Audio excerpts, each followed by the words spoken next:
আজকাল মানুষের ভিতরে একটা জিনিস সবসময় বেশি কাজ করে। একটা মেয়ের বিয়ে দিতে যাবে, তাও সরকারি চাকরি। একটা ছেলে লেখাপড়া শেখাচ্ছে, তাও সরকারি চাকরি। সরকার তো এত মানুষের চাকরি দিতে পারবে না। প্রত্যেকটা মানুষের নিজ নিজ দায়িত্বে তার লেখাপড়া শিখতে হবে, তার সম্মান অর্জন করতে হবে, সে সমাজের মানুষের জন্য কিছু করবে, সে একটা উদ্যোক্তা হবে, সে একটা ব্যবসা করতে পারে, সে ছোট হোক বড় হোক, যার যেমন ক্যাশ ক্যাপাসিটি, যে যেটা বোঝে, যে যেটার পরে পারদর্শী, সে সেটা নিয়েই ব্যস্ত থাকতে হবে। এবং কিছু গার্জেনেরও সমস্যা আছে। আমার ছেলে পারে একটা কাজ, আমি চাপিয়ে দেখছি আর একটা কাজ। আমার ছেলে চাই বাংলাদেশে থেকে কিছু করতে, আমি কিছু জমি বেচে পাঠাচ্ছি বিদেশে।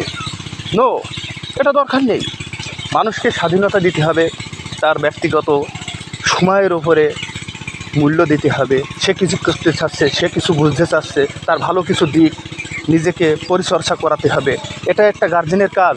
আর মূলত একটা মানুষ সবসময় তার চিন্তা ভাবনা থাকবে ভালো কিছু করা, তাহলে নিজেই তার সফলতা একদিন একাই পৌঁছে যাবে।